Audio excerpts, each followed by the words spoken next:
My name is Gillian O'Reilly. I write nonfiction because there are so many interesting stories, interesting facts, and cool things that kids can marvel at, that kids can enjoy, and that gets them engaged in the world. Nonfiction is so much fun, and if you can find cool, weird facts, kids love it. I read Canadian because there's so many great Canadian books.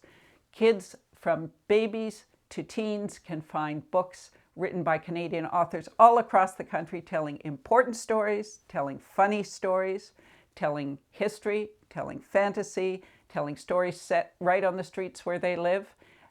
There is so much good material to read, and Canadian kids and Canadian teens deserve that.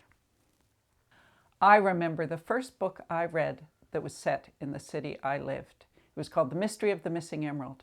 And I could go to the museum where the characters had chased burglars.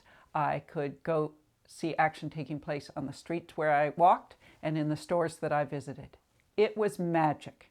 And every Canadian kid deserves that same kind of magic, to find their city, their town, their region, their part of the country reflected in the books they read and in the books that travel all over the world. Wonderful books that Canadian authors write.